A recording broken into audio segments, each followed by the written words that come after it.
Hello! You are really lucky. Why? Because you're about to learn how to play chess.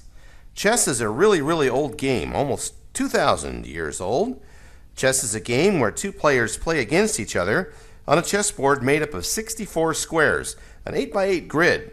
Each player gets a bunch of different pieces that they use to try and go after the other player's king. What is it called when you get the other side's king? Checkmate! You're right.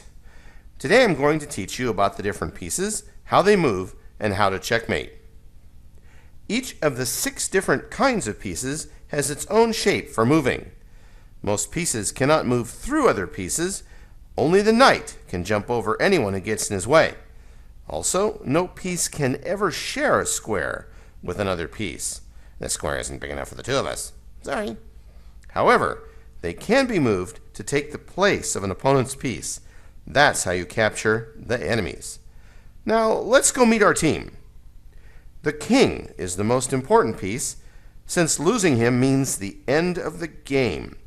But he is also one of the weakest. So very often, he needs his friends to protect him. The king can move one square in any direction, up, down, to the sides, and diagonally. See, this would be one move. Now, after my opponent's move, I can go again. For example, here. How many moves will it take me to get to the edge of the board? 3. That's right. The king may never move himself onto a square where he could be captured. There's no losing on purpose. If your opponent ever moves their king onto a square where you can take it, don't grab the king and laugh, I win! Instead, you should explain why they can't move there. Then your opponent can put the king back where it was and choose a different move. Let's test you. Can the white king move here? No. Good. How about here? Yes, very good. And here? Nope. I think you've got it, so let's keep going. When another piece threatens to capture the king, it's called check. When there is no way for the king to escape check, it is called checkmate. As stated before, that is how you win. There are only 3 ways a king can get out of check: move out of the way, block the check with another piece, or capture the piece that's checking you.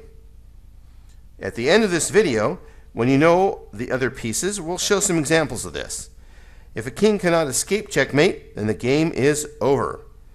Customarily, the king is not captured or removed from the board. The game is simply over. The queen is the most powerful piece.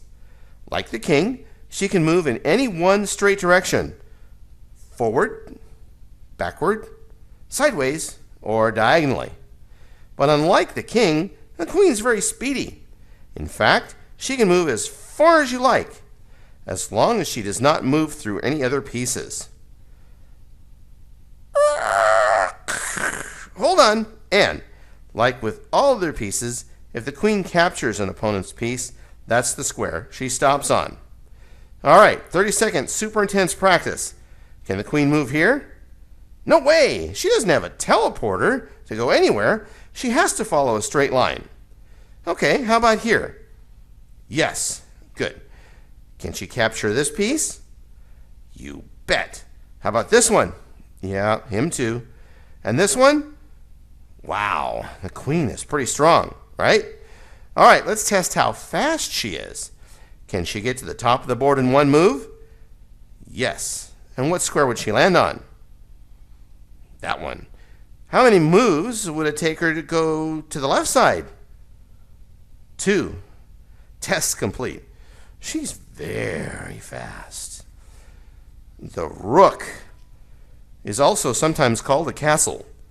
Some of my friends like to call it a tower of power. That's because usually rooks look like towers or castles, and they're pretty strong too. The rook moves much like the queen as far as it wants, along straight lines, but only forward, backward, and to the side. Easy peasy. Let's get right to practice. Since practice makes good, that rook right there, can he move here? Can he move there? Can he catch this piece? How long to get to that side of the board? Very good. Next is the bishop. Bishop is the other half of the queen. It moves as far as it wants, but only diagonally. When I was a kid, my brother and I used to stack a bishop on top of a rook to be an extra queen. In the starting position, the bishop sits next to the king and queen, like advisors. You start with one bishop on a light square and one bishop on a dark square, and you will notice, only moving on diagonals, each bishop is stuck on the color square that it starts on. Let's move this bishop around and try to get him onto a dark square. Wow, that was totally impossible. Luckily, his buddy is here to cover the squares he can't. Bishops work well together because each covers the squares the other one can't. What time is it now? That's right, test time. That bishop right there. Can he move here? Correct. Can he move there? Excellent. What about this other bishop over here? Can he go there? Nope, but he can go here, can't he? Right? Excellent. The knight is our next study. The chess piece for a knight, it looks like a horse. Now really, the horse is supposed to have a rider who's brave or not so brave. But it's hard to design that way.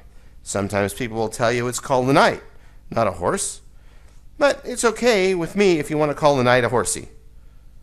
Knights move in a very different way from other pieces, going 2 squares in one direction, and then one more move at a 90-degree angle, just like the shape of an L. Try to imagine every square this knight could move to. Now, we'll start showing them.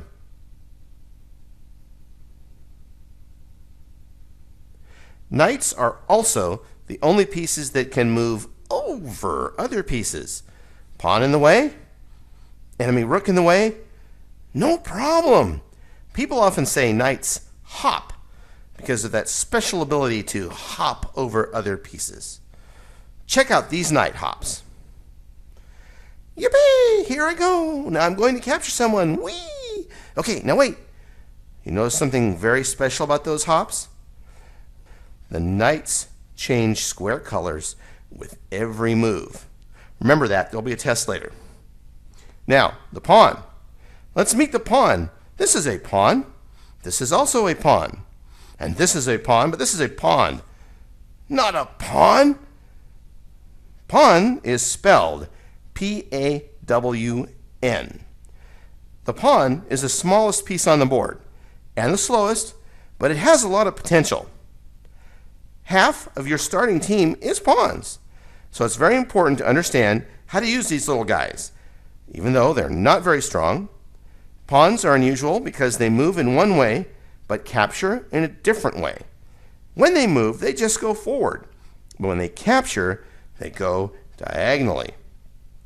Pawns can only move forward 1 square at a time, except for their very first move, when they can move forward 2 squares or 1. Pawns can only capture 1 square diagonally in front of them. They can never move or capture backwards.